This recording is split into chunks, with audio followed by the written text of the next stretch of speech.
Hi, so in today's video I'm going to be talking about hair. So it's going to be a fact or fiction,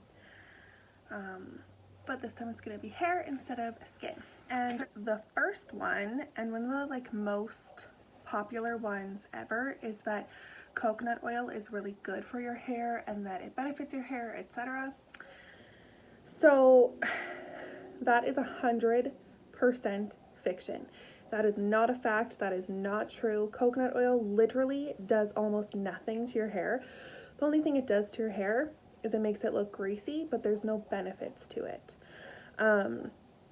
It doesn't distribute evenly when you're applying it. Not that that does anything, because it's not like it coats the cuticle, so it doesn't protect your hair from heat, which is what coating the cuticle usually means. A better option would be argan oil, which has heat protection properties. It moisturizes the hair instead of just sitting on the hair and creating a film or a buildup. And it protects your hair from heat. It protects your hair from sun damage, which keeps your hair strong. So the next thing is that keratin is good for your hair. Technically, this is true, so it would be considered a fact. Keratin is good for your hair if it's used correctly and properly. If it's overused, it can actually do the opposite of what it's supposed to do, which is strengthen. So keratin is known for its protein. Keratin is a protein.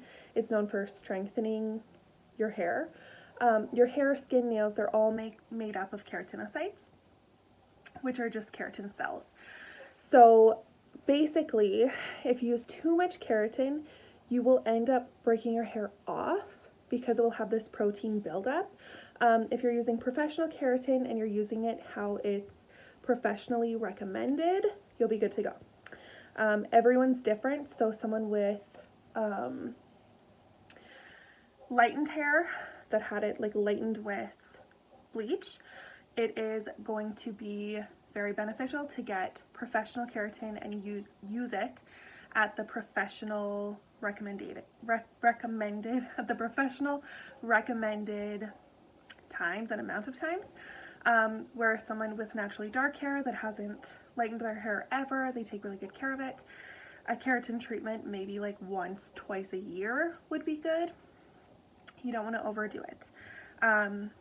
Yeah. So the third one that I found was that split ends can be repaired. They cannot. Breakage is breakage. You can have your stylist do what's called dusting, and that is where they kind of cut off, I'm missing a nail, where they kind of cut off the, the ends that are split, they kind of cut it. So it's called dusting.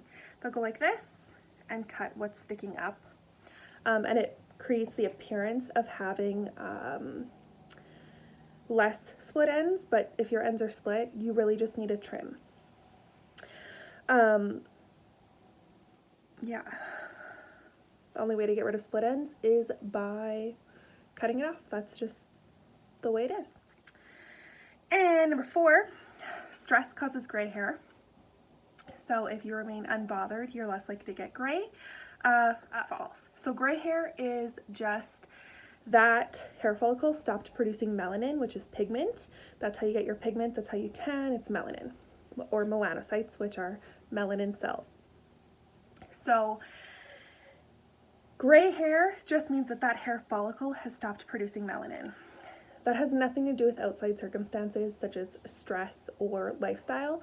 That has everything to do with genetics, because gray hair is hereditary. A lot of hair traits are hereditary, which is, I guess, a fun fact. And that was that. And last but not least, cutting your hair makes it grow faster. It is not true.